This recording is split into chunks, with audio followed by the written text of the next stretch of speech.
الله أكبر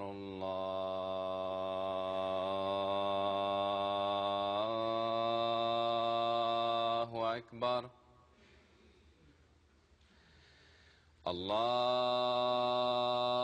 الله أكبر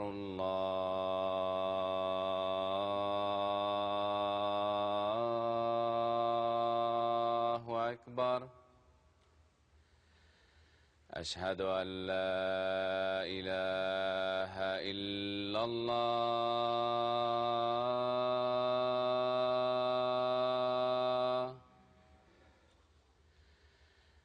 أشهد أن لا إله إلا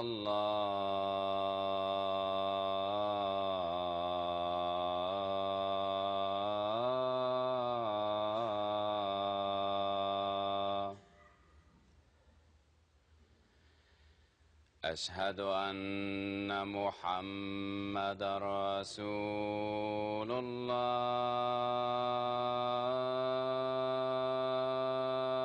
الله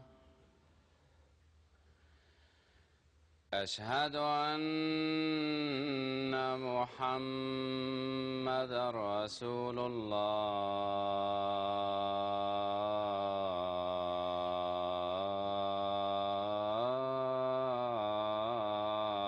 الله حي على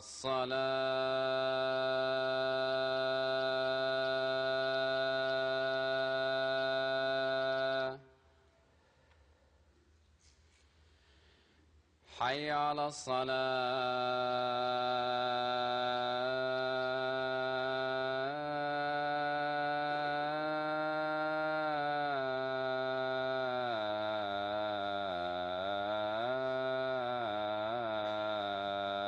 الصلاة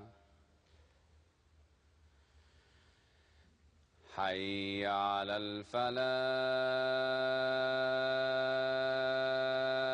الفلاح حي على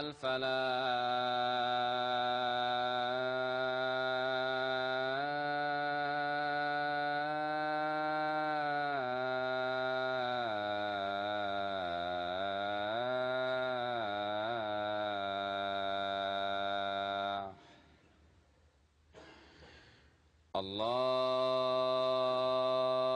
الله أكبر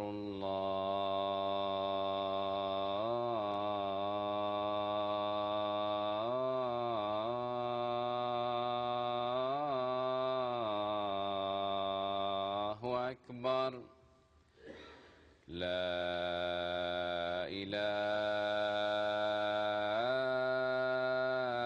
إله إلا الله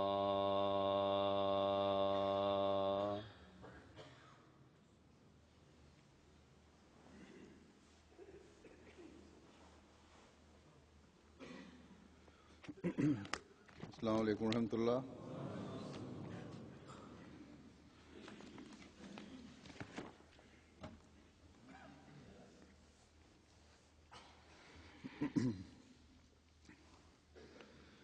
أشهد أن لا إله إلا الله وحده لا شريك له وأشهد أن محمدا عبده ورسوله أما بعد فأعوذ بالله من الشيطان الرجيم بسم الله الرحمن الرحيم الحمد لله رب العالمين الرحمن الرحيم مالك يوم الدين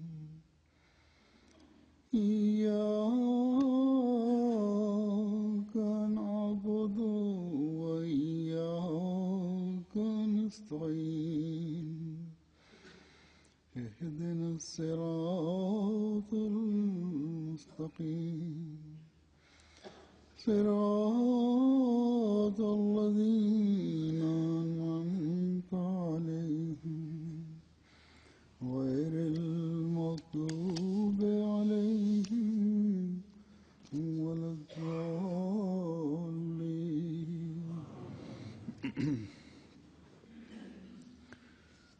شہداء کا جو ذکر خیر چل رہا ہے اسی سلسلے میں آج سب سے پہلے میں ذکر کروں گا مکرم احسان احمد خان صاحب شہید ابن مکرم وسیم احمد خان صاحب. شہید مرحوم کے پردادا حضرت منشی دیانت خان صاحب رضی اللہ تعالیٰ عنہ حضرت مسیح موعود علیہ الصلوۃ والسلام کے صحابی تھے. نارون ضلع کانگڑا کے رہنے والے تھے. یوسف زئی خاندان سے تعلق تھا. شہید مرحوم کے پردادا کے دو بھائی حضرت شہامت خان صاحب رضی اللہ تعالیٰ عنہ اور حضرت منشی امانت خان صاحب رضی اللہ تعالیٰ عنہ نے 1890 میں بیعت کر کے احمدیت میں شمولیت اختیار کی تھی اور 313 صحابہ میں شامل ہوئے. مکرم ظہیر احمد خان صاحب مربی سلسلہ آج کل یہاں لندن میں ہیں، شہید مرحوم کے چچا ہیں، جبکہ شہید مرحوم کے دوسرے بھائی ندیم احمد خان صاحب جامعہ احمدیہ روا میں زیر تعلیم ہیں. شہید مرحوم 1984 میں پیدا ہوئے. 2 سال سے شیزان انٹرنیشنل ملازمت کر رہے تھے، جبکہ جماعت احمدیہ بھما ضلع لاہور میں بطور سیکرٹری یہ پتہ نہیں کون جماعت ہے، بہرحال بطور سیکرٹری وقفے جدید خدمت کی توفیق مل رہی تھی. بوقت شہادت ان کی عمر 26 سال تھی اور مسجد دارالذکر گڑھی شاہو میں جامع شہادت نوش فرمایا. ثانیہ کے روز صبح غسل کے بعد نماز اور تلاوت کی اور نماز پڑھی اور تلاوت کی اور ملازمت کے لیے روانہ ہونے سے پہلے اہلیہ کو بتایا کہ میں یہ جمعہ دارالذکر میں پڑھوں گا، اور ساتھ ہی بتایا کہ پچھلا جمعہ میرے سے رہ گیا تھا. بیٹی کو اٹھا کر پیار کیا اور روانہ ہو گئے. قریباً 1:35 پر مسجد دارالذکر سے اپنی والدہ محترمہ کو فون کر کے بتایا کہ یہاں دہشت گرد آ گئے ہیں. والدہ محترمہ کو تسلی دی. پھر اس کے بعد دوبارہ رابطہ نہ ہو سکا. اس دوران دہشت گردوں نے گرنیڈ فائر کیے جس کے شیل لگنے سے زخمی ہوئے. جب گرنیڈ پھینکے جس کے شیل لگنے سے زخمی ہوئے، جب غلط افواہ پھیلی کہ دہشت گرد مارے گئے ہیں تو اور باہر آ جائیں، تو باہر نکلنے پر دوبارہ گرنیڈ کے ٹکڑے لگنے سے شہید ہو گئے. ربوہ میں تدفین ہوئی ہے. تدفین سے قبل ان کے چچا نے اپنے گھر میں بھی نماز جنازہ پڑھائی جس میں بہت سے غیر از جماعت لوگوں نے شرکت کی. شہید مرحوم کی والدہ نے شہادت سے 1 ماہ قبل خواب میں دیکھا کہ ان کا بیٹا شہید ہو گیا ہے اور اس کی میت کو صحن میں رکھا گیا ہے، اور میں بیٹے کے منہ پر پیار سے ہاتھ پھیرتی ہوں اور پوچھتی ہوں کہ کیا ہوا. اس خواب سے گھبرا کر اٹھ جاتی ہوں اور صدقہ دیتی ہوں. شہادت کے بعد اسی جگہ پر جنازہ لا کر رکھا گیا جہاں خواب میں دیکھا تھا. چند دن پہلے شہادت سے شہید نے خود بھی ایک خواب دیکھا اور ہڑبڑا کر اٹھ گئے. والدہ کو صرف اتنا بتایا کہ بہت برا خواب ہے، پھر صدقہ بھی دیا.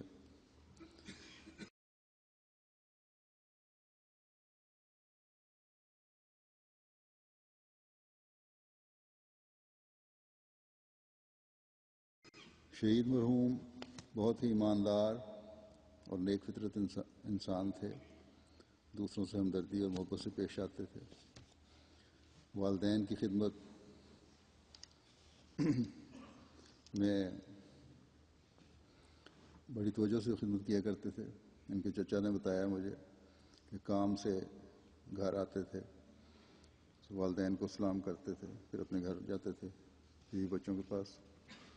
ایک بیٹی ہے ان کی 4 ماہ کی، اور روزانہ رات کو اپنے والد کے پاؤں دبا کے سویا کرتے تھے. خدمت والد والدہ کی کافی کی انہوں نے، حق ادا کیا خدمت کا. 1.5 سال ہوا ان کی شادی کو.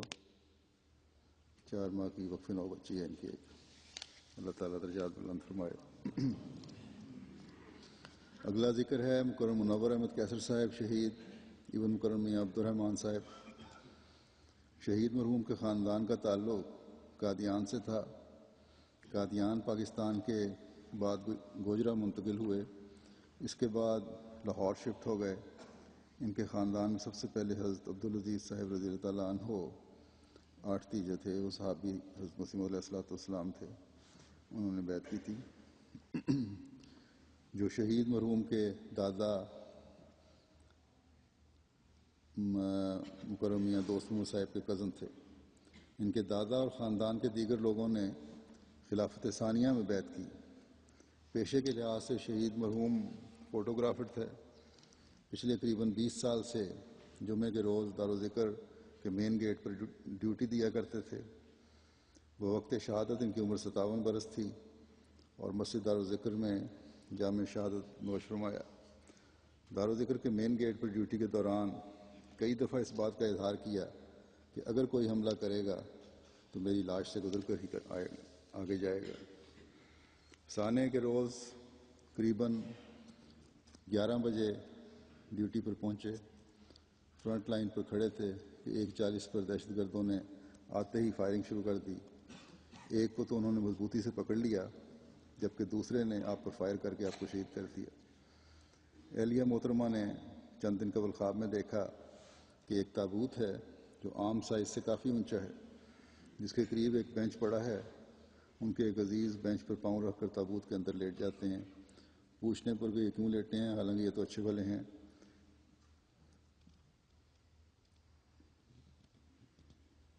یہ کوئی واقعہ میرے بیچ میں رہ گیا پورا بیان کرنے سے. اہلیہ نے بتایا کہ جمعہ پر جانے سے پہلے میں نے ان کو گولڈن رنگ کا سوٹ استری کر کے دیا اور ساتھ ہی کہا کہ آج تو آپ دولوں والا سوٹ پہن رہے ہیں. چنانچہ خوب تیاری کر کے نماز جمعہ کے لیے گئے. بے شمار خوبیوں کے مالک تھے. احساس ذمہ داری بہت زیادہ تھا. کبھی کسی سے شکوہ نہیں کیا. نمازوں کے پابند تھے. فوٹو اسٹیٹ کا کام بھی کرتے تھے. قریبی کالج سے بچے فوٹو اسٹیٹ کروانے آتے تو بغیر گنے ہی پیسے رکھ لیتے. کہتے تھے کہ کبھی کسی کے پاس پیسے نہیں بھی ہوتے، اس لیے میں نہیں گنتا. بعض دفعہ مخالفین آپ کی دکان پر آپ کے سامنے ہی مخالفانہ پوسٹر لگا جاتے تھے. آپ ان سے جھگڑا نہ کرتے اور بعد میں اتار دیتے. اپنے بیٹے کو کہا کرتے تھے کہ اگر کوئی زیادتی کرے تو خاموشی سے واپس آ جاؤ. اگر آپ نے جواب دیا تو پھر آپ نے اپنا معاملہ خود ہی ختم کر لیا. اگر اللہ پر چھوڑ دیا تو اللہ ضرور بدلہ لے گا. اگلا ذکر ہے مکرم حسن خورشید اعوان صاحب شہید ابن مکرم خورشید اعوان صاحب کا. شہید مرحوم کا تعلق دلمیال ضلع چکوال سے تھا. ان کے والد اور دادا پیدائشی احمدی تھے، تاہم کچھ عرصہ قبل ان کی فیملی کے دیگر افراد نے کمزوری دکھاتے ہوئے ارتداد اختیار کر لیا، جبکہ شہید مرحوم بفضل تعالیٰ شہادت کے وقت تک جماعت سے وابستہ رہے. ان کے ایک بھائی مکرم سہیل خورشید اعوان صاحب جو جرمنی میں ہیں، انہوں نے بھی جماعت کے ساتھ وابستگی رکھی. شہادت کے وقت ان کی عمر 24 سال تھی. غیر شادی شدہ تھے اور مسجد دارالذکر میں جامع شہادت نوش فرمایا. سانے کے روز دارالذکر میں نماز جمعہ ادا کرنے گئے. دہشت گردوں کے آنے پر گھر فون کر کے بتایا کہ مسجد پر حملہ ہو گیا ہے، میں زخمی ہوں، دعا کریں. اسی دوران دہشت گردوں کی فائرنگ سے شہید ہو گئے. ان کی فیملی کے غیر جماعت ممبران ان کے احمدی ہونے کے بارے میں اعتراضات کرتے رہے، جس پر ان کے والدین ان کے دباؤ میں آ گئے اور اطلاع دی کہ اگر احمدی احباب نے نماز جنازہ پڑھی تو علاقے میں فساد پھیل جائے گا. یہاں پر ختم نبوت والے نام نہاد ختم نبوت والے کہنا چاہیے، کافی ایکٹیو ہیں۔ ان وجوہات کی بنا پر احمدیہ باپ کو نماز جنازہ ادا نہ کرنے دی گئی۔ غیر الجماعت نے ہی نماز جنازہ پڑھی اور تدفین کی، تاہم علاقے میں عام لوگ مجموعی طور پر اس امر پر افسوس کا اظہار کرتے رہے۔ شہید کے والد پہلے تو مخالفت کے باعث قوائف دینے سے انکار کرتے رہے، جس پر سمجھایا گیا کہ آپ کے بیٹے نے جان دے کر پیغام دیا ہے کہ دنیاوی لوگوں سے خوف نہ کھائیں، خواہ جان ہی کیوں نہ چلی جائے۔ شہید مرحوم کی قربانی کو چھپانا شہید کے ساتھ زیادتی ہے، لیکن پھر بھی انہوں نے کوئی قوائف نہیں دیے۔ اللہ تعالیٰ شہید کے درجات بلند فرمائے اور ان کی یہ قربانی ان کے گھر والوں کی بھی آنکھیں کھولنے کا باعث بنے۔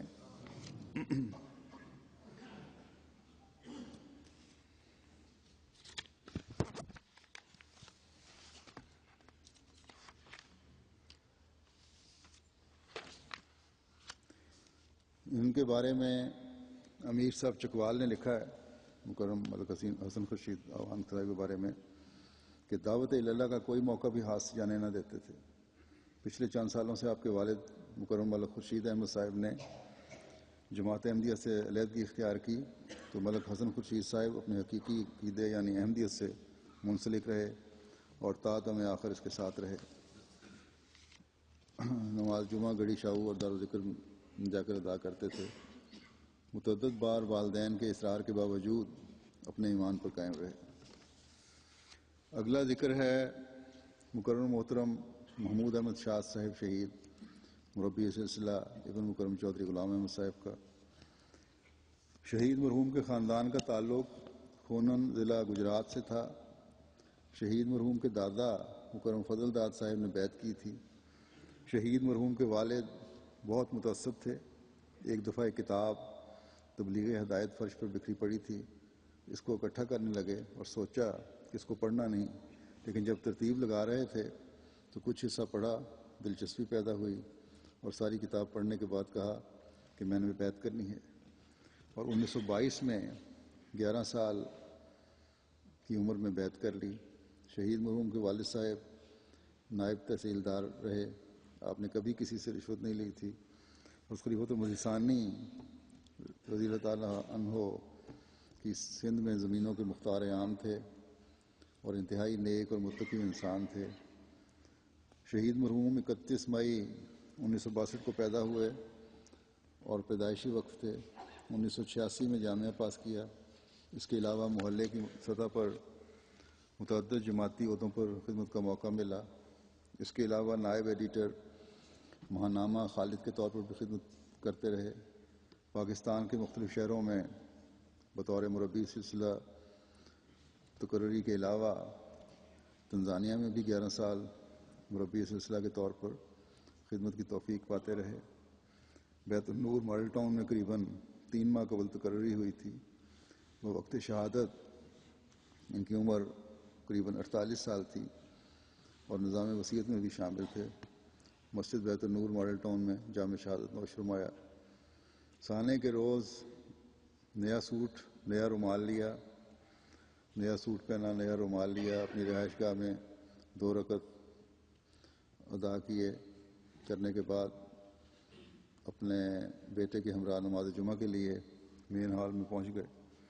لوگوں نے بتایا کہ حملے کے دوران آپ مسلسل لوگوں کو دعاؤں کی طرف توجہ دلا رہے تھے، اور جب حملہ آور مسجد کے اندر آیا تو آپ نے بلند آواز میں نعرہ بھی لگایا اور مسلسل درود شریف کا ورد کرتے رہے۔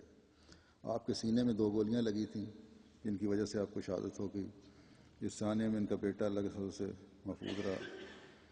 شہید مرحوم کی اہلیہ بتاتی ہیں کہ شہادت سے 1 روز قبل مورخ 27 مئی کی رات MTA پر عہد نشر ہو رہا تھا۔ وہ عہد جو خلافت جوبلی پہ دہرایا تھا میں نے، تو انہوں نے اونچی آواز میں یہ عہد دہرایا اور یہ ارادہ کیا کہ جمعے کے دن خطبے کے بعد پوری جماعت کے ساتھ یہ عہد دہرائیں گے، لیکن اللہ تعالیٰ کو کچھ اور ہی منظور تھا۔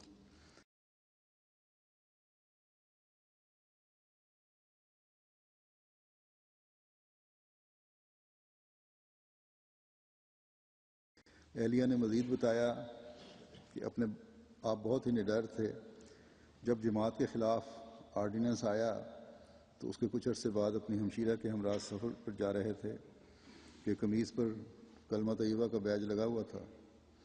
ان کی ہمشیرہ ڈر رہی تھی اور احتیاط کے لیے ان سے کہا، لیکن انہوں نے جواب دیا کہ تمہارا ایمان اتنا کمزور ہے. اسٹیشن پر اترنے کے بعد وہاں موجود پولیس اہلکار سے جا کر مصافحہ کیا اور اپنی ہمشیرہ سے کہا، دیکھو میں تو ان سے سلام کر کے آیا ہوں. آپ کو خدا تعالیٰ پر بہت ہی توکل تھا. شہید مرحوم کی اہلیہ بتاتی ہیں کہ تنزانیہ میں بھی خدمت کے دوران ان کی مخالفت ہوئی اور اس دوران اللہ تعالیٰ کی تائید اور نصرت کے نشان بھی دیکھے. 1999 میں معاند احمدیت شیخ سعیدی نے مربی صاحب پر ایک الزام لگایا کہ انہوں نے کچھ غیر قانونی بندوں کو اپنے مشن ہاؤس میں پناہ دے رکھی ہے. پولیس مشن ہاؤس آ گئی اور تلاشی کے بعد مربی صاحب کو تھانے لے گئی. تنزانیہ کا ایک قصہ ہے. مربی صاحب نے وہاں پہنچ کر اپنا اور جماعت کا تعارف کروایا تو پولیس والوں نے معذرت کرتے ہوئے آپ کو چھوڑ دیا. بعد ازاں پولیس سے بہت اچھے تعلقات بن گئے. اس کے تھوڑے ہی عرصے بعد شیخ سعیدی کو اسی الزام میں حکومت نے اس کو سعودی عرب سے ڈپورٹ کر دیا اور یہ خبر اخبارات میں بھی شائع ہوئی. تنزانیہ میں ہی ایک دفعہ جماعتی دورے پر جانے لگے تو مجھے ملیریا بخار تھا. ان کی اہلیہ کہتی ہیں تو میں نے کہا کہ میری طبیعت ٹھیک نہیں ہے اور آپ جا رہے ہیں. ربی صاحب کہتے ہیں کہ میں اللہ کا کام کرنے جا رہا ہوں اور تمہیں بھی اللہ کے حوالے کر کے جا رہا ہوں. شہید کی اہلیہ بتاتی ہیں کہ ماڈل ٹاؤن لاہور میں تقرری کے کچھ عرصے بعد سے دھمکی آمیز ٹیلی فون کالز کا سلسلہ شروع ہو گیا. جب پہلی کال آئی تو مربی صاحب ایک شادی کے فنکشن میں گئے ہوئے تھے. معلوم ہوا کہ کچھ لوگ آپ کا پیچھا کر رہے ہیں تو خدام الحمدیہ کے کچھ ممبران نے بحفاظت مربی صاحب کو گھر پہنچا دیا. گھر واپس پہنچنے پر مجھے کہتے ہیں کہ دیکھو کیسی عظیم شان جماعت ہے کہ ان خدام سے ہمارا کوئی دنیاوی رشتہ نہیں ہے لیکن ہر وقت یہ ہماری حفاظت کے لیے تیار رہتے ہیں. مربی صاحب کہتے ہیں کہ میں نے اللہ تعالیٰ سے دعا کی ہے کہ اگر تو نے میری قربانی لینی ہے تو میں حاضر ہوں، لیکن میری اولاد کو ہمیشہ خلافت سے وابستہ رکھنا. ان حالات میں جب ان کو بہنوں کے فون آتے اور وہ اس خواہش کا اظہار کرتی کہ چھٹی لے کر روا آ جائیں تو آپ کہتے کہ جب باقی احمدی قربانی دے رہے ہیں تو ہم قربانیاں کیوں نہ دیں اور میدان چھوڑ کر کیوں بھاگیں. ان حالات سے میں بعض دفعہ پریشان ہو کر جب رو پڑتی تو مجھے کہتے کہ شہداء کی فیملی کو اللہ تعالیٰ ضائع نہیں کرتا اور ان کی خود حفاظت فرماتا ہے. شہید مرحوم کو دعوت اللہ کا بہت شوق تھا. شہادت سے ایک ماہ قبل ایک ڈاکٹر صاحب غیر از جماعت جو چاہتے تھے کہ ان کو مطمئن کیا جائے، ان کے کی کافی مربیان سے بحث ہوئی لیکن ان کی تسلی نہیں ہو رہی تھی.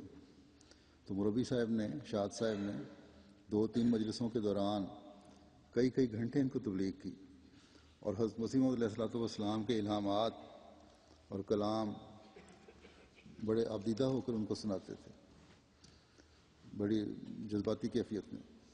ڈاکٹر صاحب کا بیان ہے کہ آج میرے لیے فرار ہونے کا کوئی راستہ نہیں ہے. وہی ڈاکٹر صاحب جن کو تبلیغ کی جا رہی تھی کہتے ہیں کہ میرے فرار ہونے کا کوئی راستہ نہیں، میں اب مطمئن ہو گیا ہوں. جو شخص خود آبدیدہ ہو کر مجھے تبلیغ کر رہا ہے ان کی جماعت جھوٹی کیسے ہو سکتی ہے.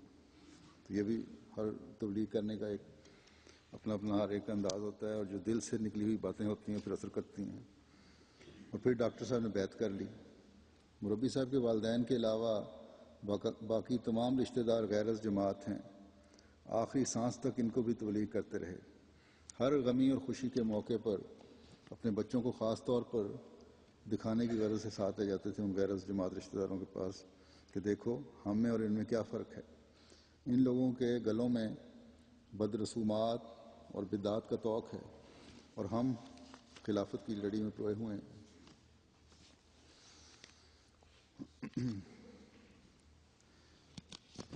ان کے بارے میں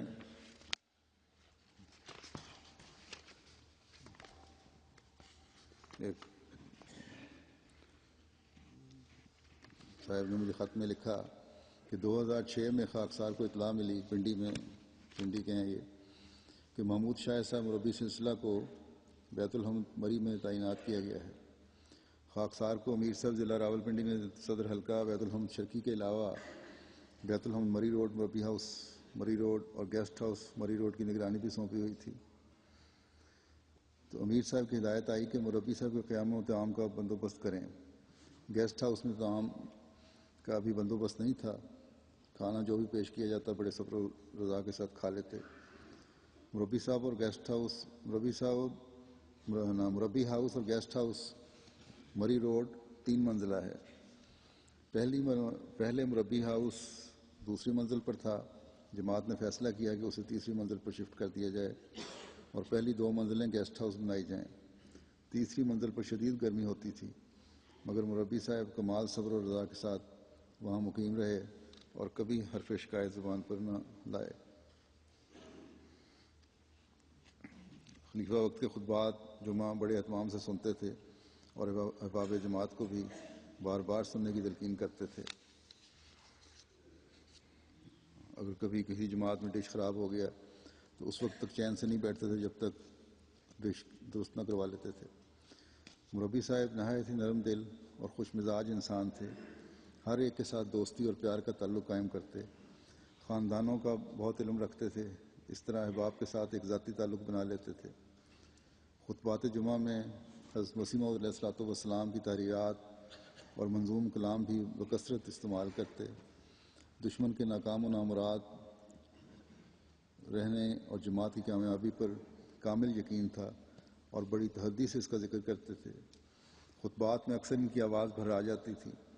28 مئی سے 2 یا 3 جمعہ پہلے عشرہ تعلیم القرآن کے سلسلے میں ماڈل ٹاؤن میں خطبہ دیا اور حضرت مسیح موعود کا ایک انظار پڑھ کر سنایا، جس میں جماعت کے ان لوگوں کا ذکر ہے جو قرآن کو باقاعدگی سے نہیں پڑھتے۔ اس پر جذبات کو قابو میں نہیں رکھ سکے اور آواز بھر آ گئی۔ خلافت، جماعت اور نظام کے تقدس کے بارے میں ایک ننگی تلوار تھے۔ اگر خلافت اور جماعت کے بارے میں کوئی معمولی سی بات بھی کر دیتا تو اسی وقت اس کا منہ بند کر دیتے اور اس وقت تک نہ چھوڑتے جب تک اس کو غلطی کا احساس نہ ہو جاتا۔ خاکسار کے حلقے میں یہ لکھتے ہیں، وہی صاحب لکھ رہے ہیں، اعظم صدیقی صاحب، کہ خاکسار کے حلقے کی مجلس عاملہ کا اجلاس اکثر رات کو 9 یا 10 بجے شروع ہوتا تھا۔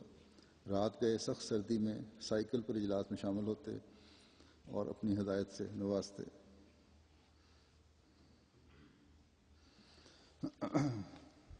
صدیقی صاحب لکھتے ہیں کہ جب ان کی لاہور میں تبدیلی ہوئی تو بڑے خوش تھے کہ ماڈل ٹاؤن میں تبدیلی ہو گئی ہے، اور ساتھ جب میں نے بتایا کہ میری بھی سرکاری ملازم لاہور پوسٹنگ ہو گئی ہے تو مذاق سے مجھے کہنے لگے کہ صدیقی صاحب لاہور تک ساتھ جانا ہے یا آگے بھی ساتھ جانا ہے۔ ان کے بارے میں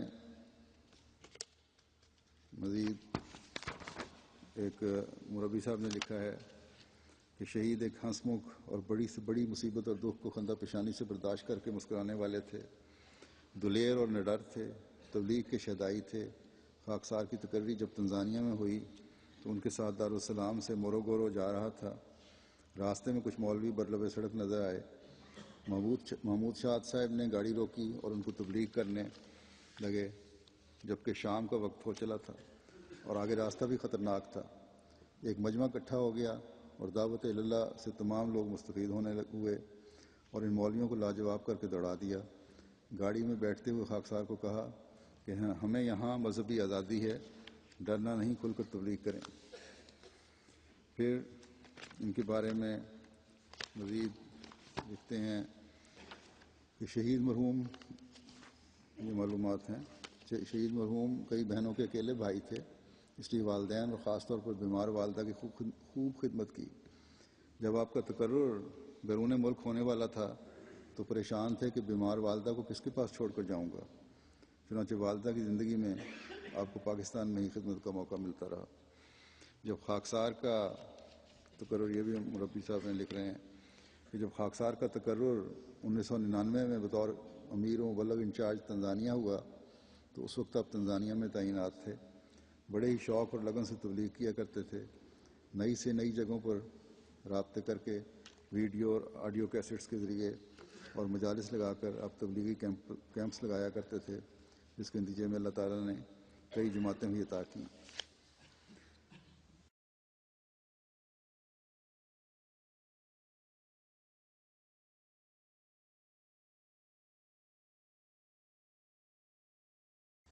آپ ارنگا تنزانیہ میں تعینات تھے کہ آپ کی کامیابیوں کو دیکھتے ہوئے مقامی علماء نے عرب ریاستوں کی طرف سے مذہبی امداد دینے والے ایجنٹوں سے ویسی ہی تبلیغی سہولیات کا مطالبہ کرنا شروع کیا جو احمدی مبلغ محمود احمد شاہ صاحب شہید کو حاصل تھیں، تاکہ وہ احمدیہ نفوذ کو روک سکیں. جب ایک ایک کر کے ان کی تمام تبلیغی ضروریات پوری کر دی گئیں اور کوئی نتیجہ نہ نکلا بلکہ احمدیت مزید تیزی سے صوبے میں پھیلتی رہی، تو مقامی علماء سے پوچھا گیا کہ کیا وجہ ہے کہ تمام تبلیغی سہولیات کے حصول کے بعد بھی آپ کے کام کا کوئی نتیجہ نہیں نکل رہا. تو انہوں نے کہا کہ ابھی ہمارے پاس ایک چیز کی کمی ہے، وہ یہ کہ جماعت احمدیہ کے پاس پاکستانی مبلغ ہے جو کہ ہمارے پاس نہیں ہے. اگر ہمیں بھی ایک پاکستانی مبلغ دے دیا جائے تو اس کی رہنمائی میں ہم بھی کامیاب ہوں گے. یہ بھی بیچاروں کی غلط فہمی تھی، کیونکہ ان کے جو غیر جماعت پاکستانی مبلغ آنے تھے انہوں نے ان کو تبلیغ کے بجائے صرف گالیاں سکھانی تھیں. اگلا ذکر ہے مکرم وسیم احمد صاحب شہید ابن مکرم عبد القدوس صاحب آف پورن نگر کا. شہید مرحوم کا تعلق حضرت میاں نظام الدین صاحب رضی اللہ تعالیٰ عنہ، جنہوں نے حضرت مسیح موعود علیہ السلام کے ہاتھ پر بیعت کی تھی، اور حضرت بابو قاسم الدین صاحب رضی اللہ تعالیٰ عنہ صحابی حضرت مسیح موعود علیہ السلام کے خاندان سے ہے. حضرت بابو قاسم الدین صاحب رضی اللہ تعالیٰ عنہ کافی لمبا عرصہ سیالکوٹ کے امیر مقامی اور امیر ضلع رہے ہیں. یہ خاندان اسی محلے سے تعلق رکھتا ہے جس میں حضرت مسیح موعود علیہ السلام دعویٰ سے قبل دوران ملازمت قیام پذیر رہے اور دعویٰ کے بعد آ کر قیام فرماتے تھے اسی جگہ پہ. سیالکوٹ میں ایف ایس سی کے بعد یونیورسٹی آف پنجاب لاہور میں اسپیس سائنس میں بی ایس سی میں ان کو سلیکٹ کیا گیا. پھر اسی یونیورسٹی سے M S C computer science میں کیا. شہادت سے قبل سافٹ ویئر کی ایک فرم میں بطور مینیجر کام کر رہے تھے. بطور ناظم اطفال مجلس علامہ اقبال ٹاؤن خدمت کی توفیق پا رہے تھے. بوقت شہادت ان کی عمر 38 سال تھی اور نظام وصیت میں شامل تھے.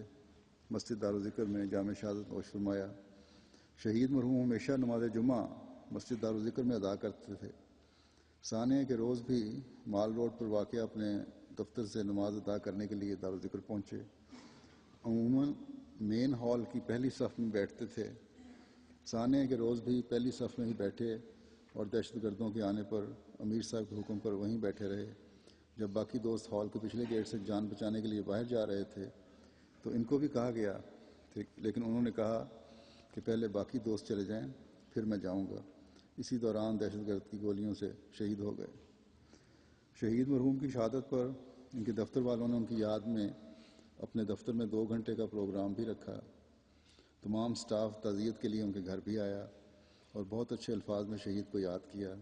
ان کی شہادت پر ان کے دفتر کا سٹاف ہسپتال میں بھی ان کی مدد کے لیے موجود تھا اور تدفین کے لیے روا بھی آئے. ان کی کمپنی کے ڈائریکٹر کراچی سے تعزیت کے لیے سیالکوٹ بھی آئے اور روا بھی آئے اور بہت دکھ اور رنج کا اظہار کیا. شہید مرحوم کی اہلیہ بتاتی ہیں کہ اپنے والدین اور بزرگوں کے نہایت ہی فرما بردار تھے. ہر کسی سے عزت و احترام سے پیش آتے تھے.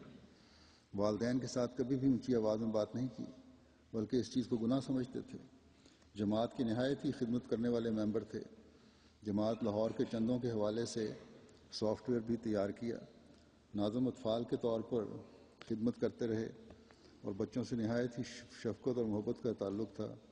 شہادت کے بعد ان کا جنازہ ان کے خاندان والے لاہور سے سیالکوٹ لے گئے، جہاں نماز جنازہ ادا کرنے کے بعد تدفین کے لیے روا لے آئے. وسیم صاحب کو شہادت کی بہت تمنا تھی. اکثر کہتے تھے کہ اگر کبھی میری زندگی میں ایسا وقت آیا تو میرا سینہ سب سے آگے ہوگا. مکرم عمران ندیم صاحب سیکرٹری اشاعت مجلس اطفال الاحمدیہ ضلع لاہور ان کے بارے میں بتاتے ہیں کہ نہایت دھیمی طبیعت تھی، اطاعت کا مادہ بہت زیادہ تھا، بڑے آرام سے اور غور سے بات سنتے اور پھر ہدایت پر عمل کرتے۔ کسی اجلاس یا پروگرام میں بچوں کو شامل کرنے کے لیے اپنی گاڑی پر بڑی ذمہ داری سے لاتے اور گھر واپس چھوڑتے، دوسرے کو بچوں کو گھروں سے اکٹھا کرتے تھے۔ آخری دم تک یہ جماعتی خدمات سے انجام دیتے رہے۔ صدر صاحب حلقہ علامہ اقبال ٹاؤن ان کے بارے میں بتاتے ہیں کہ بہت ہی مخلص احمدی نوجوان تھے، مجلس خدام الاحمدیہ کے کاموں میں بہت دلچسپی لیتے تھے، اطفال کی تعلیم و تربیت کے لیے بہت ہی بہترین رہنما تھے۔ وسیم صاحب 5 بہن بھائیوں میں سب سے بڑے تھے، نہایت ہی لائق، ذہین اور محنتی نوجوان تھے۔ ان کی والدہ محترمہ نے ان کی تعلیم و تربیت میں بہت اہم کردار ادا کیا تھا۔ والدین کے کم تعلیم یافتہ ہونے کے باوجود والدین کی خواہش تھی کہ ان کی اولاد تعلیم حاصل کرے، چنانچہ اپنی لگن اور علم سے محبت کی بدولت کامیاب ہوئے۔ ان کی اہلیہ بتاتی ہیں کہ ان کی خوبیاں تو شاید میں گنوا ہی نہیں سکتی۔ مجھے انہوں نے خط لکھا تھا، کہتی ہیں ان کی خوبیاں تو شاید میں گنوا ہی نہیں سکتی حضور، اگر میں یہ کہوں کہ وہ ایک فرشتہ صفت انسان تھے تو جھوٹ بالکل نہ ہوگا۔ یہ تو پورے خاندان کے افراد کا کہنا ہے کہ وسیم صاحب جیسا دوسرا نہیں۔ میں تو یہی سوچتی ہوں کہ خدا تعالیٰ نے یہ اعزاز وسیم صاحب کی اعلیٰ اور نمایاں خوبیوں کی وجہ سے ہی دیا ہے، اور وسیم نے نہ صرف والدین کا اور میرا بلکہ پورے خاندان کا سر فخر سے بلند کر دیا۔ پھر لکھتی ہیں کہ جماعت سے محبت کوٹ کوٹ کر بھری تھی۔ 2 سال سے ناظم اطفال علامہ اقبال ٹاؤن لاہور تھے، بچوں سے بہت پیار کرتے تھے۔ انتہائی دفتری مصروفیات کے باوجود بچوں کے پروگرام کرواتے اور انہیں علمی مقابلہ جات کے لیے تیار کرتے، کمزور بچوں پر توجہ دیتے اور ان کے والدین کو بھی تاکید کرتے کہ بچوں کو آگے لائیں۔ اکثر ہماری مجلس کے بچے بہت انعامات جیتتے اور پھر وسیم صاحب کو دلی خوشی ہوتی تھی۔ اپنی گاڑی پر بچوں کو دار و ذکر لے کر جاتے اور واپس گھروں تک پہنچاتے۔ غرض ہر کام کو محنت اور لگن سے کرتے تھے۔ دفتری مصروفیات کے باوجود اکثر شام کو دار و ذکر میں میٹنگ کے لیے جاتے اور باجماعت میں نماز ادا کرتے۔ دفتر میں بھی باقاعدگی سے نماز کے وقت نماز ادا کرتے تھے۔ میں نے اکثر وسیم صاحب کو نماز ادا کرتے غور کیا کہ وہ نماز ادا کرتے ہوئے حق ادا کرتے تھے۔ کبھی نماز میں جمائی لیتے یا کوئی ایسی حرکت کرتے نہیں دیکھا جس سے لگے کہ ان کا نماز میں دھیان نہیں ہے۔ ایسا لگتا تھا جیسے وہ واقعی خدا تعالیٰ کو سامنے دیکھ کر دعا کر رہے ہیں۔ پھر لکھتی ہیں مالی قربانی میں بھی وسیم صاحب ہمیشہ پیش رہتے تھے، ہمیشہ اپنی تنخواہ پر پورے 1/10 حصہ ادا کرتے اور اس کے علاوہ جو بھی چندہ جات ہوتے ان میں بڑھ چڑھ کر حصہ لیتے تھے۔ کبھی بھی اپنی ذات پر فالتو پیسے خرچ نہیں کرتے تھے۔ کبھی اپنے والدین کے سامنے اونچی آواز سے بات نہیں کی، نہ صرف والدین سے بلکہ کسی سے بھی کبھی اونچی آواز سے بات نہیں کی۔ انتہائی نرم مزاج تھے۔ میں نے اپنی پوری شادی کی شدہ زندگی میں ان کے منہ سے کبھی کوئی سخت بات نہیں سنی۔ وسیم صاحب کا چہرہ ہر وقت مسکراتا رہتا تھا، اور کبھی میں کسی بات پر ناراض ہوتی تو بڑے پیار سے مناتے، اور جب تک میری ناراضگی دور نہیں ہو جاتی وہ منانا نہیں چھوڑتے تھے۔ شہادت کے بعد جب ان کی میت گھر لائی گئی تو ان کے چہرے پر وہی مسکراہٹ اور سکون تھا جو ہر وقت ان کے چہرے پر ہوتا تھا۔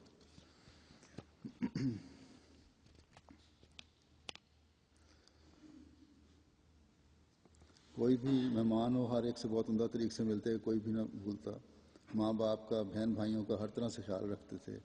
عزیز رشتہ داروں سے کبھی بھی کوئی ناراضگی نہ رکھتے تھے، یہاں تک کہ آفس کے لوگ بھی کہتے کہ وسیم صاحب نے کبھی اپنے جونیئر سے بھی سخت لہجے میں بات نہیں کی۔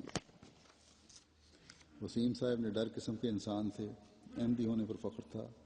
گاڑی میں تشہیر رسالے اکثر پڑے ہوتے تھے۔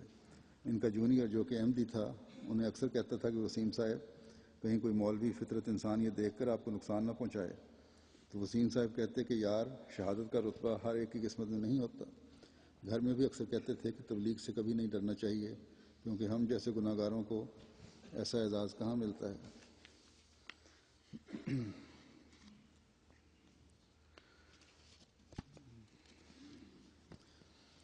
ان کے جو جونیئر تھے اسد نے بتایا کہ ہمیشہ وسیم صاحب اور وہ اگلی صف میں بیٹھتے تھے۔ جیسے ہی فائرنگ شروع ہوئی تو سب لوگ ہال کے ایک طرف اکٹھے ہو گئے اور کسی دروازے سے باہر نکل رہے تھے۔ اسد نے وسیم کو آواز دی، لیکن وسیم نے کہا کہ پہلے اگلے لوگوں کو نکل جانے دو، پھر میں آتا ہوں۔ اسی دوران وسیم صاحب کو 8 گولیاں پیٹ میں لگیں اور 1 گھنٹے کے اندر شہادت ہو گئی۔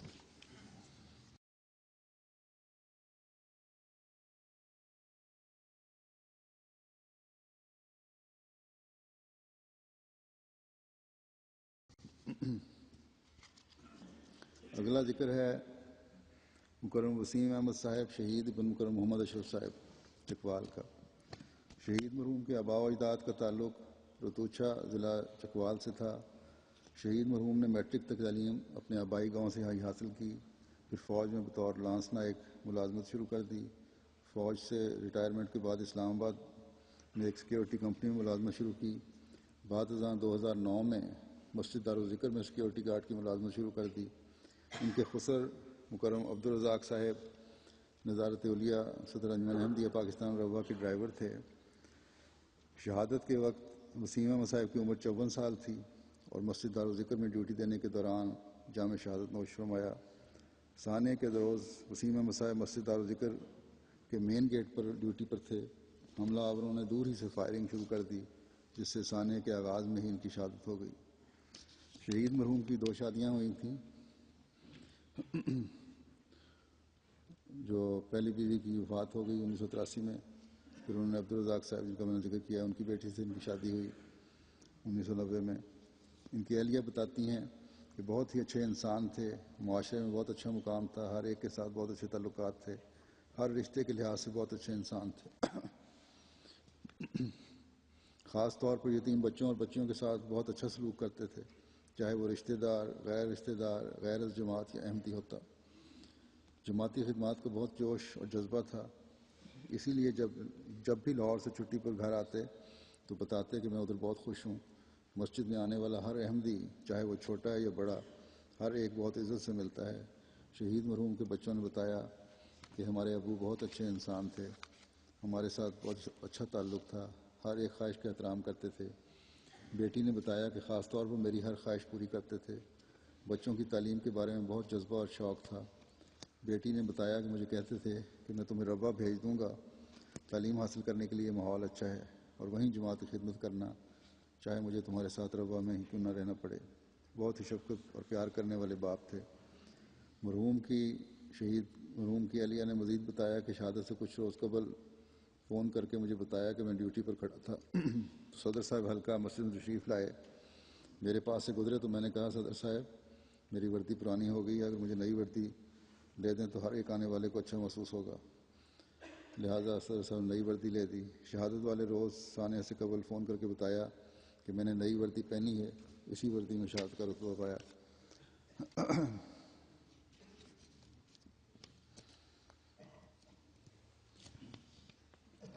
شہادت کی خبر پہلے ٹی وی کے ذریعے ملی۔ ان کی اہلیہ لکھ رہی ہیں کہ لاہور میں احمدی مساجد پر حملہ ہو گیا، پھر ہم نے لاہور وسیم صاحب کے اس نمبر پر رابطہ کرنے کی کوشش کی لیکن رابطہ نہ ہو سکا۔ وسیم صاحب کے نمبر سے کسی احمدی بھائی نے فون کر کے خبر دی کہ وسیم صاحب شہید ہو گئے ہیں۔ یہ خبر سن کے بہت دکھ اور تکلیف بھی ہوا، لیکن شہادت جیسا بلند مرتبہ پانے پر بہت خوشی تھی اور سر فخر سے بلند تھا کہ مسجد میں نمازیوں کی حفاظت کرتے ہوئے شہادت پائی۔ شہید مرحوم 5 وقتہ نماز کے پابند تھے، نیکی کے ہر کام میں بڑھ چڑھ کر حصہ لیتے۔ اگلا ذکر ہے مکرم نذیر احمد صاحب شہید ابن مکرم مستری محمد یاسین صاحب کا۔ شہید مرحوم اپنے خاندان میں اکیلے احمدی تھے اور اکیلے احمدی ہونے کی وجہ سے پورے خاندان میں بہت مخالفت تھی۔ شہید مرحوم تجنید اور بجٹ کے لحاظ سے حلقہ کوٹ لکھپت میں شامل تھے۔ نماز جمعہ ادا کرنے کے لیے مسجد بیت النور ماڈل ٹاؤن میں آتے۔ اس کے علاوہ باقی نمازیں اپنے حلقے میں واقع نماز سینٹر میں ادا کرتے۔ بوقت شہادت ان کی عمر 72 سال تھی۔ مسجد ماڈل ٹاؤن بیت النور میں جامع شہادت نوش فرمایا۔ ان کی نماز جنازہ اور تدفین ان کے غیر جماعت رشتہ داروں نے ہی ادا کی اور کوٹ لکھپت قبرستان میں دفن کیا۔ شہید مرحوم نماز جمعہ کی ادائیگی کے لیے مسجد بیت النور ماڈل ٹاؤن میں پہنچے ہی تھے، اس دوران دہشت گردوں نے حملہ کر دیا اور اسی دوران گولیاں لگنے سے شہید ہو گئے۔ ان کا جسد خاکی جناح اسپتال میں رکھا گیا، جہاں سے ان کے بھانجے جو غیر جماعت ہیں نعش کو جنازہ اور تدفین کے لیے لے گئے۔ مسجد دار ذکر میں ان کا نماز جنازہ غائب ادا کیا گیا۔ شہید مرحوم چندہ جات کی ادائیگی میں باقاعدہ تھے اور نمازی بھی تھے۔ خاندان میں شدید مخالفت کے باوجود شہادت پانے تک مضبوطی سے اہمیت پر قائم رہے۔ آج ان کے بارے میں ایک مزید صدر صاحب نے لکھا ہے کہ مین بازار میں اپنی قیمتی جائیداد تھی ان کی دکانیں تھیں، دکانوں پر بھتیجوں نے ان کی زندگی میں قبضہ جما لیا تھا۔ ایسے حالات میں ساری عمر سادہ زندگی بسر کی، خاندان کی مخالفت بھی برداشت کی، مگر احمدیت سے تعلق نہ توڑا اور نہ کمزور ہونے دیا۔ شہادت تک باقاعدہ بجٹ کے ممبر تھے، گو آمد نہ ہونے کے برابر رہ گئی تھی، مگر ادائیگی کرتے تھے۔ پرانی وضع کے آدمی تھے، سادہ لباس اور باقاعدگی سے جمعہ کی ادائیگی کے لیے سائیکل پر بیت النور وقت پر پہنچتے تھے اور پہلی صف میں بیٹھتے تھے۔ ہر ایک کو بڑی گرم جوشی سے ملتے تھے اور جب مسجد میں آتے تھے تو بڑا وقت گزارتے تھے کہ جتنا زیادہ دوست وقت احمدیوں کے درمیان میں گزرے اتنا اچھا ہے۔ گھر کے اندر اور باہر انہوں نے باوجود مخالفت کے حضرت مسیح موعود علیہ السلام اور خلفاء کی تصویریں لگائی ہوئی تھیں۔ عہدیداروں سے عقیدت رکھتے تھے، تبلیغ کا شوق جنون کی حد تک تھا۔ جہاں آپ کی رہائش ہے وہاں مخالفین کی سرگرمیاں عروج پر ہیں، مگر کسی خوف کے بغیر دعوت اللہ جاری رکھتے تھے۔ اگلا ذکر ہے مکرم محمد حسین صاحب شہید ابن مکرم نظام الدین صاحب کا۔ شہید مرحوم کے خاندان کا تعلق ضلع گرداسپور سے تھا۔ آپ کی پیدائش بھی وہیں ہوئی۔ کوئی دنیاوی تعلیم حاصل نہیں کی، لیکن قرآن مجید پڑھنا جانتے تھے۔ مکرم شیخ فضل حق صاحب سابق صدر جماعت سبی کے ذریعے بیعت کر کے جماعت احمدیہ میں شامل ہوئے۔ ان کے خاندان میں خود اور ان کی ایک بہن احمدی تھے۔ مکرم انعام الحق کوثر صاحب مربی سلسلہ شکاگو امریکہ کے ماموں تھے۔ کچھ عرصہ ایم ای ایس میں لیبر سپروائزر کے طور پر کام کرتے رہے۔ کارپینٹر کی حیثیت سے بھی کام کیا۔ ملازمت کے بعد کوئٹہ میں فرنیچر کی ایک دکان بھی کی۔ فرقان فورس میں بھی خدمت کی توفیق پائی۔ بوقت شہادت ان کی عمر 80 سال تھی اور مسجد دار الذکر میں جہاں میں شہادت نوش فرمایا۔ جمعہ کے روز صدقہ دینا ان کا معمول تھا۔ گھر سے 11 بجے تیار ہو کر نماز جمعہ کی ادائیگی کے لیے نکل پڑتے۔ سانے کے روز مسجد دار الذکر کے مین ہال میں موجود تھے۔ ان کی ناش دیکھی گئی تو ان کے دائیں جانب کا سارا حصہ جل چکا تھا، پیٹ پر بھی کافی زخم تھے۔ غالباً گرنیڈ پھٹنے سے شہادت ہوئی ہے۔ شام کو میو اسپتال سے ان کے غیر جماعت لواحقین ان کی ناش لے گئے اور جنازہ و تدفین بھی انہوں نے ہی کی۔ اہل خانہ کے مطابق شہید مرحوم نماز کے پابند تھے، چندہ جات باقاعدگی سے ادا کرتے تھے۔ باوجود اس کے کہ مالی حالت زیادہ اچھی نہ تھی، اپنی ضروریات سے بچا کر غریب اور ضرورت مندوں کی بلا تفریق مذہب و ملت مدد کرتے تھے۔ جماعت سے بہت مضبوط تعلق تھا۔ اہل خانہ نے مزید بتایا کہ عام طور پر نماز جمعہ کی ادائیگی کے لیے پہلی صفوں میں بیٹھتے تھے۔ بڑھاپے کی وجہ سے یہ یاد نہ رہتا تھا کہ آج کون سا دن ہے۔ چونکہ گھر والے تمام غیر جماعت ہیں تو وہ نہ بتاتے تھے کہ آج جمعہ ہے۔ شہید مرحوم نے ایک فقیر کے آنے کی نشانی رکھی تھی کہ یہ فقیر جمعے کو آتا ہے۔ کبھی بھول جاتے تو اس فقیر کو دیکھ کر یاد آ جاتا ہے کہ جمعہ ہے۔ لیکن اچانک ایک دن فقیر نہ آیا، لیکن اچانک ایک بیٹی نے یاد دلایا کہ آج جمعہ ہے اور بغیر کھانا کھائے جلدی میں نماز جمعہ کی ادائیگی کے لیے گھر سے نکل گئے۔ بڑے بیٹے نے بتایا کہ عموماً رات کو بستر پر نہ ہوتے، جب ان کو ڈھونڈتے تو جائے نماز پر نماز ادا کر رہے ہوتے۔ بچوں کو کہا کرتے تھے کہ مجھے اہل بیت حضرت صلی اللہ علیہ وسلم سے محبت ہے اور تم کو نہیں ہے۔ میں نے خواب میں اہل بیت سے ملاقات بھی کی ہے۔ بیٹے نے مزید بتایا کہ عموماً 10 محرم کو روزہ رکھا کرتے تھے۔ خلیفۃ مسیح ثانی رضی اللہ تعالیٰ عنہ کے دورہ کوئٹہ کے بہت ذکر کیا کرتے تھے کہ جب حضور کا پارک ہاؤس والی کوٹھی میں قیام تھا تو انہوں نے وہاں پر دن رات کام کیا مرمت وغیرہ کا۔ جب حضرت مسلم موعود رضی اللہ تعالیٰ عنہ تشریف لائے تو فرماتے تھے کس نے کام کروایا ہے، دیواروں سے خلوص ٹپک رہا ہے۔ اسی قیام کے دوران ایک دن پانی کا پائپ لیک کر رہا تھا، کوئی ٹھیک نہ کر سکا تو حضور نے فرمایا کہ محمد حسین کو بلاؤ، وہ ٹھیک کر دے گا۔ اور جب انہوں نے ٹھیک کر دیا تو بہت خوش ہوئے، فرمایا دیکھو میں نے کہا تھا نا محمد حسین ٹھیک کر دے گا۔ اللہ تعالیٰ ان کے درجات بلند کرو، ان کی اولاد کو بھی احمدیت حقیقی اسلام کو پہچاننے کی توفیق عطا فرمائے۔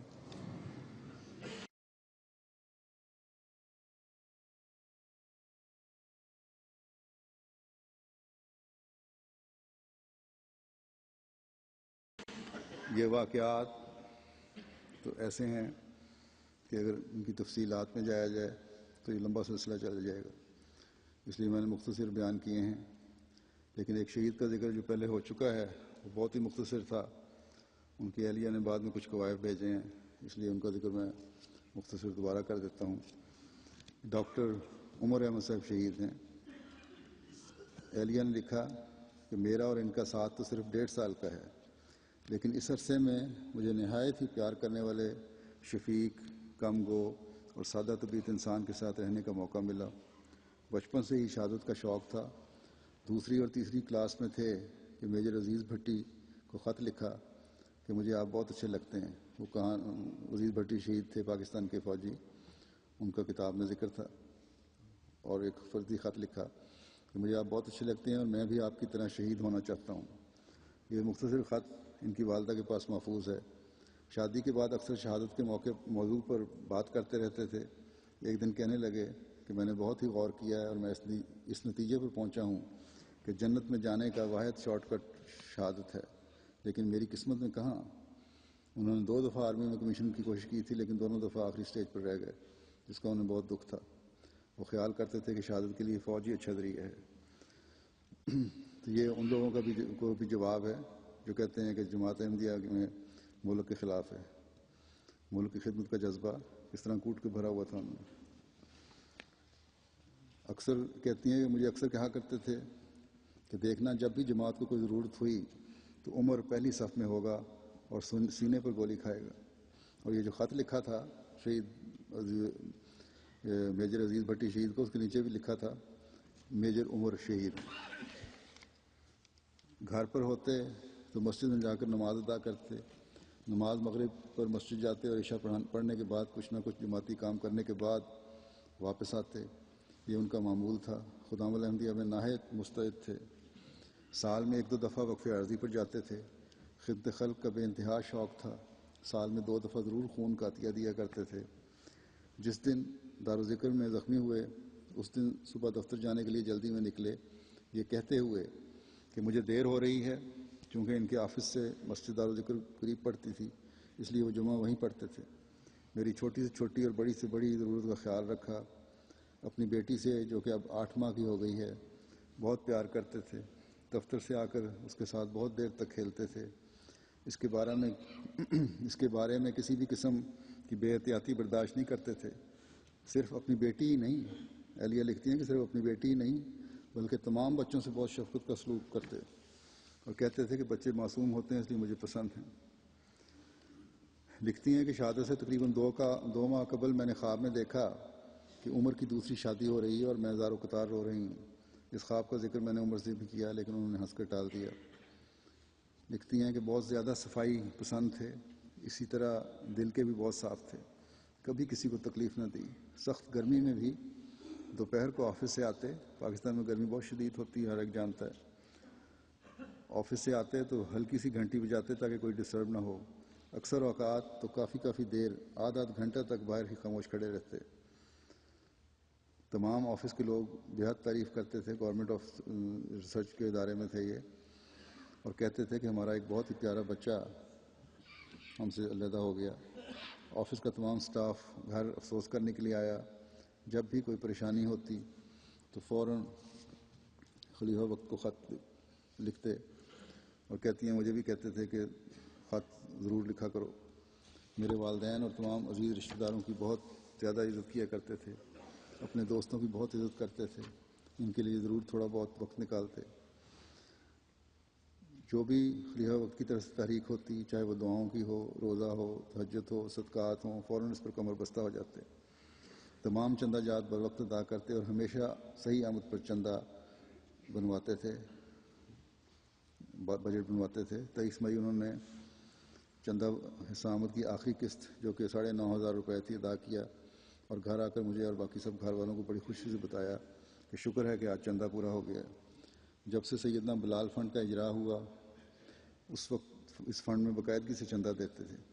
کبھی گھر میں سالگرہ منانے اور تحائف دینے کی بات ہوتی تو سخت ناپسند کرتے اور کہتے کہ آپ کو پتہ نہیں کہ حضور نے منع فرمایا، بلکہ کہتے کہ یہ پیسے جماعت کی کسی مد میں دے دو تو زیادہ اچھا ہے۔ چند دن ہسپتال میں رہے، پھر اس کے بعد ان کی شہادت ہوئی ہے۔ تو یہ اب شہداء کا ذکر تو ختم ہوا۔ یہ ذکر جو میں نے شہداء کا کیا ہے، اس میں ہمیں ان سب میں بعض اعلیٰ صفات جو ہیں وہ قدر مشترک کے طور پر نظر آتی ہیں۔ ان کا نمازوں کا اہتمام، اور نہ صرف خود نمازوں کا اہتمام بلکہ اپنے بچوں اور گھر والوں کو بھی اس طرح توجہ۔ کوئی اپنے کام کی جگہ سے فون کر کے بچوں کو نماز کی یاد دہانی کروا رہا ہے، تو کوئی مسجد اور نماز سینٹر دور ہونے کی وجہ سے گھر میں ہی نماز باجماعت کا اہتمام کر رہا ہے۔ کیوں؟ اس لیے کہ انہیں فکر ہے، انہیں فکر تھی کہ نمازیں ان کی اور ان کے اہل کی اس دنیا میں بھی اور اخروی زندگی میں بھی خیر اور بھلائی کی ضمانت ہیں، اس لیے کہ اللہ تعالیٰ کا قرب پانے کے راستے عبادات سے ہی متعین ہوتے ہیں۔ ان سب میں ہم نماز جمعہ کا خاص اہتمام دیکھتے ہیں۔ بعض نوجوان گھر سے تو یہ کہہ کر نکلتے تھے کہ شاید کام کی وجہ سے جمعے پر نہ جا سکیں، لیکن جب جمعے کا وقت آتا تھا تو سب دنیاوی کاموں کو پس پش ڈال کر جمعے کے لیے روانہ ہو جاتے تھے۔ پھر بہت سے ایسے ہیں جو تہجد کا انتظام کرنے والے ہیں، تو بعض اس کوشش میں رہتے تھے کہ نوافل اور تہجد کی ادائیگی ہو۔ اکثر نوجوان شہداء میں بھی، اور نوجوان شہداء میں بھی اور بڑی عمر کے شہداء میں بھی یہ خواہش بڑی شدت سے نظر آتی ہے کہ ہمیں شہادت کا رتبہ ملے۔ پھر ہم دیکھتے ہیں کہ دوسرے اخلاق حسنہ کس کثرت سے ان میں نظر آتے ہیں۔ یہ اخلاق حسنہ جو ہیں گھریلو زندگی میں بھی ہیں اور گھر سے باہر کی زندگی میں بھی ہیں۔ جماعتی کارکنوں اور ساتھیوں کے ساتھ جماعتی خدمات کی بجا آوری کے وقت بھی ان اعلیٰ اخلاق کا مظاہرہ ہو رہا تھا، تو اپنے کام اور کاروبار کی جگہوں پر بھی اپنے ساتھ کام کرنے والوں کو اپنے اعلیٰ اخلاق سے اپنا گرویدہ بنایا ہوا تھا۔ مرد کے اعلیٰ اخلاق اس کے اپنے اہل کی، اس کے اخلاق کے بارے میں گواہی سے پتہ چلتے ہیں۔ بعض دفعہ باہر تو مرد اعلیٰ اخلاق کا مظاہرہ کر رہے ہوتے ہیں، لیکن گھر میں بیوی بچوں کے ساتھ حسن سلوک نہیں کر رہے ہوتے۔ ایک شادی شدہ مرد کی سب سے بڑی گواہ تو اس کی بیوی ہے۔ اگر بیوی کی گواہی اپنے خاوند کی عبادتوں اور حسن سلوک کے بارے میں خاوند کے حق میں ہو تو یقیناً یہ اس بات کا ثبوت ہے کہ یہ شخص اللہ تعالیٰ کا خوف رکھتے ہوئے حقوق اللہ اور حقوق العباد ادا کرنے والا تھا۔ پھر ان شہداء کے حسن اخلاق کی گواہی صرف بیوی نہیں دے رہی، بلکہ معاشرے میں ہر فرد جس کا ان سے تعلق تھا ان کے حسن اخلاق کے گواہ ہیں۔ حضرت مسیح موعود علیہ السلام نے بھی اس مضمون کو بیان کرتے ہوئے فرمایا ہے کہ جو حقوق اللہ کی، حقوق العباد کی ادائیگی نہیں کرتا، بیوی بچوں اور عزیزوں کے حق ادا نہیں کرتا، وہ خدا تعالیٰ کے حق بھی ادا نہیں کرتا۔ اگر وہ بظاہر نمازیں پڑھنے والا ہے بھی تو حقوق العباد ادا نہ کرنے کی وجہ سے اس کی عبادتیں رائے گاہ چلی جاتی ہیں۔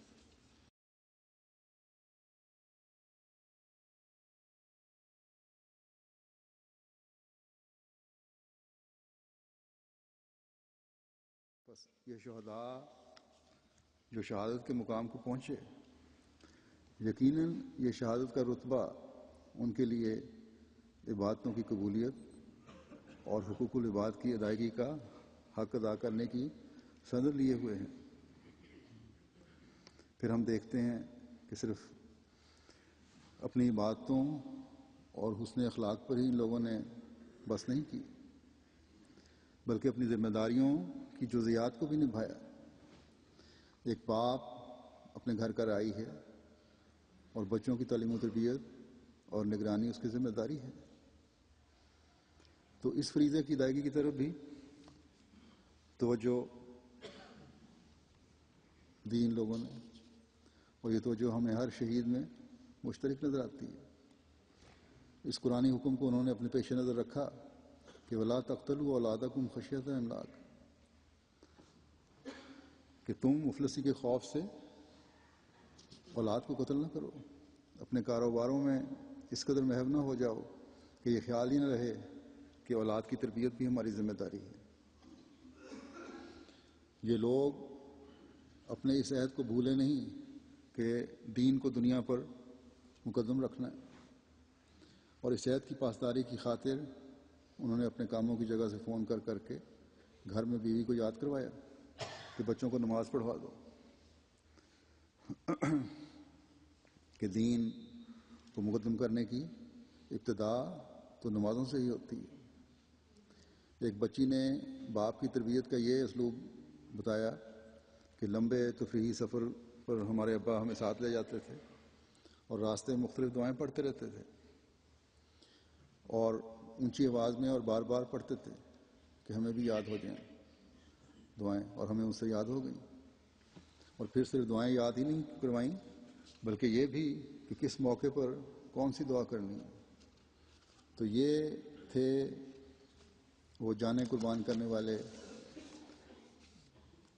اور جانیں قربان کرنے والوں کے اپنی اولاد کے لیے تربیت کے اسلوب۔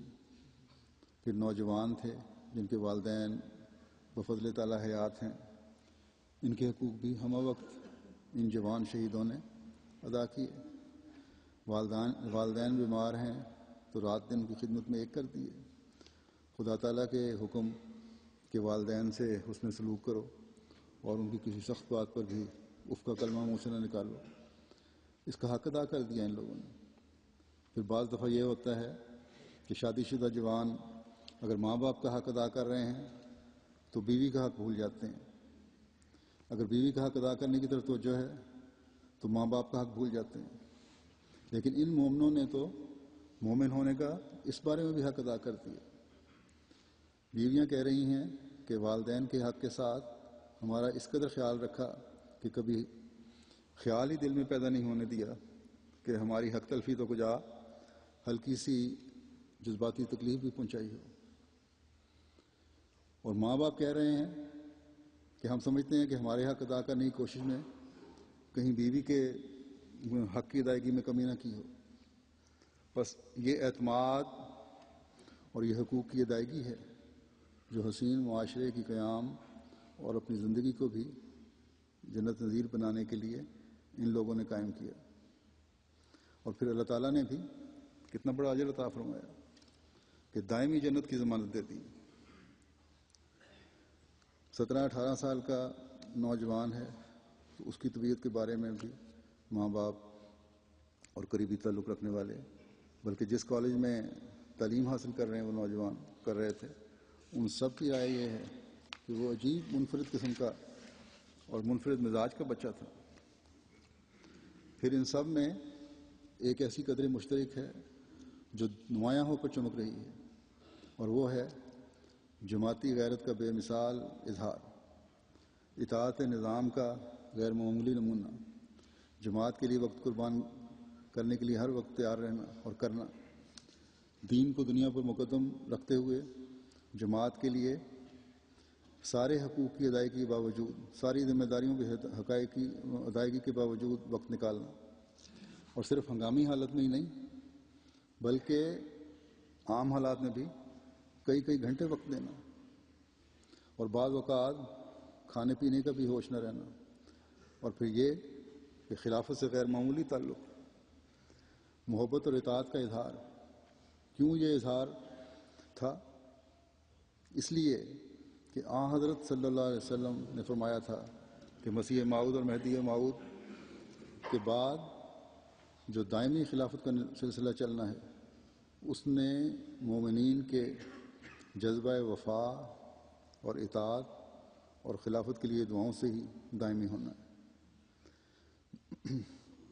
بس یہ لوگ تھے جنہوں نے عبادات اور اعمال صالحہ کے ذریعے سے نظام خلافت کو دائمی رکھنے کے لیے آخر دم تک کوشش کی، اور اس میں نہ صرف سرخرو ہوئے بلکہ اس کے اعلیٰ ترین معیار بھی قائم کیے۔ خلافت، یہ لوگ خلافت کے اپنے اپنے دائرے میں دست و بازو بنے رہے۔ یہ سلطان نصیر تھے خلافت کے لیے، جن کے لیے خلیفہ وقت دعا کرتا رہتا ہے کہ مجھے عطا ہوں۔ اللہ تعالیٰ ان سب کے درجات بلند فرماتا رہے، اپنے پیاروں کے قرب سے ان کو نوازے۔ یہ شہداء تو اپنا مقام پا گئے، مگر ہمیں بھی ان قربانیوں کے ذریعے سے یہ توجہ دلا گئے ہیں کہ اے میرے پیاروں، میرے عزیزوں، میرے بھائیوں، میرے بیٹوں، میرے بچوں، میری ماؤں، میری بہنوں اور میری بیٹیوں، ہم نے تو صحابہ کے نمونے پر چلتے ہوئے اپنے عہد بیعت کو نبھایا ہے، مگر تم سے جاتے وقت یہ آخری خواہش کا اظہار کرتے ہیں کہ ان نیکیوں اور وفا کی مثالوں کو ہمیشہ قائم رکھنا۔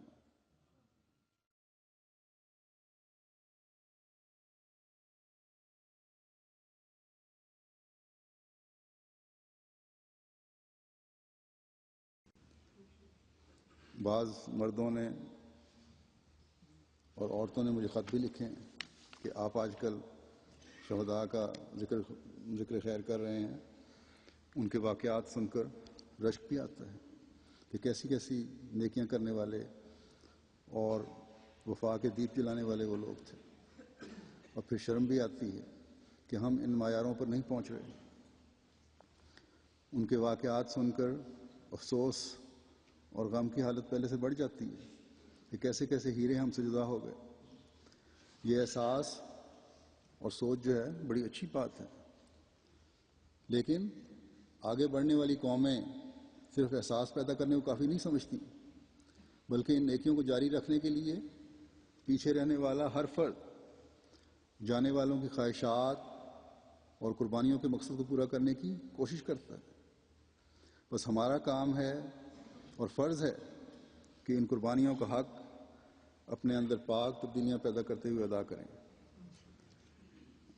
ان کے بیوی بچوں کے لیے کے حق بھی ادا کر کے اپنی ذمہ داریوں کو نبھائیں۔ ان کے چھوٹے بچوں کی تربیت کے لیے جہاں نظام جماعت اپنے فرض ادا کرے، وہاں ہر فرد جماعت ان کے لیے دعا بھی کرے۔ اللہ تعالیٰ تمام لواحقین کو اپنے حفظ و امان میں رکھے، ان کی پریشانیوں، دکھوں اور تکلیفوں کو دور فرمائے اور خود ہی ان کا مداوع کرے۔ انسان کی کوششیں جتنی بھی ہوں اس میں کمی رہ جاتی ہے۔ اللہ تعالیٰ ہی ہے جو صحیح تسکین کے سامان پیدا فرماتا ہے۔ اللہ تعالیٰ ان کے لیے تسکین کے سامان پیدا فرمائے اور ان کے بہتر حالات کے سامان پیدا فرمائے۔ بس ان شہداء کے ورثاء کو بھی دعاؤں میں یاد رکھیں، اور احباب جماعت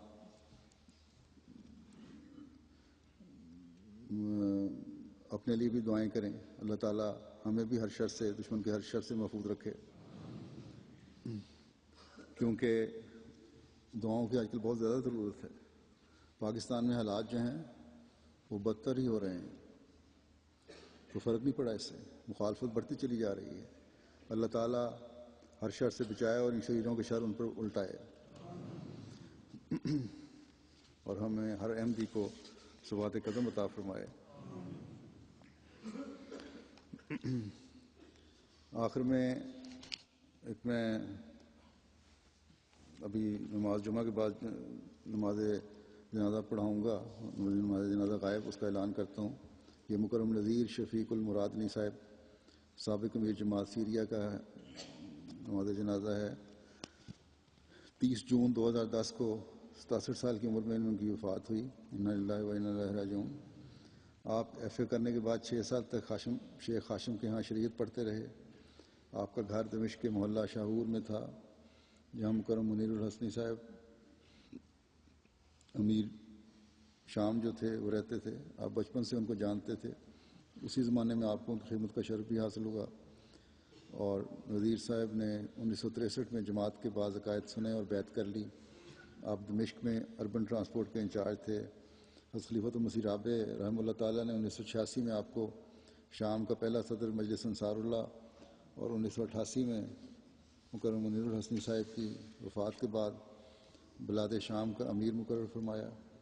1999 میں سیریا کے نامناسب حالات کی وجہ سے وہاں عمارت کا ختم کر دی گئی. ان حالات میں حضرت خلیفۃ المسیح رابع رحمہ اللہ تعالیٰ نے جماعت سیریا سے فرمایا کہ وہ اصحاب رقیم بن جائیں. تو آپ نے کتابیں لکھنی شروع کر دیں اور اللہ تعالیٰ کے فضل سے آپ کی 8 کتابیں چھپ چکی ہیں. وفات سے قبل بھی آپ ایک کتاب تصنیف کر رہے تھے. آپ کو 1996 میں جلسہ سالانہ انگلستان میں شمولیت کی توفیق ملی اور اس جلسے کے بعد آپ ساری زندگی خلیفہ وقت کی مہمان نوازی اور نوازشوں کا ذکر کرتے رہے. نہایت سادہ مگر مزاحیہ اور شگفتہ طبیعت کے مالک تھے. واقفین کی بہت عزت کرتے تھے. ہمارے وہاں واقفین زندگی بعض تعلیم حاصل کرنے جاتے ہیں اور دمشق کے آنے والے تمام اسٹوڈنٹس کا بہت خیال رکھتے تھے. دمشق آنے والے خلافت احمدیہ سے آپ کو ایک عشق کا تعلق تھا جو خلافت کا ذکر آنے پر آپ کی آنکھوں اور آواز سے چھلکتا تھا. صابر ایسے تھے کہ بڑی سے بڑی تکلیف پر بھی دل سے شکر و حمد کے گیت گایا کرتے تھے. با وفا دوست اور ایک مستقل مزاج احمدی تھے. اپنے سسرال سے ایسا اپنائیت اور محبت کا سلوک تھا کہ آپ کی نسبتی بہن آپ کو اپنا والد سمجھتی تھیں. مکرم محمد مسلم درابی صاحب بیان کرتے ہیں جو آج کل صدر جماعت ہیں سیریا کے کہ جب مجھے شام کا نیشنل صدر مقرر کیا گیا تو آپ نے ایسی اطاعت اور عاجزی اور اخلاص کا اظہار کیا کہ میں حیران رہ گیا. اللہ تعالیٰ ان کے درجات بلند فرمائے, ان کے لوائقین کو صبر جمیل عطا فرمائے.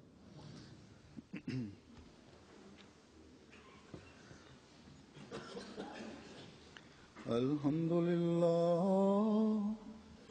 للہ نحمده ونستعینه ونستغفره ونؤمن به ونتوکل علیه ونعوذ باللہ من شرور انفسنا ومن سیئات اعمالنا.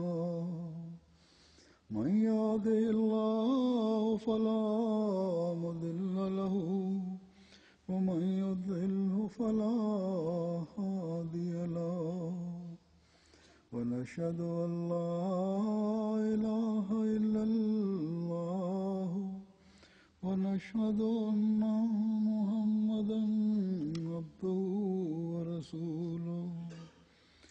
عباد الله رحمكم الله إن الله يأمر بالعدل والإحسان وإيتاء ذي القربى وينهى عن الفحشاء والمنكر والبغي يعظكم لعلكم تذكرون. اذكروا الله يذكركم وادعوه يستجب لكم ولذكر الله أكبر.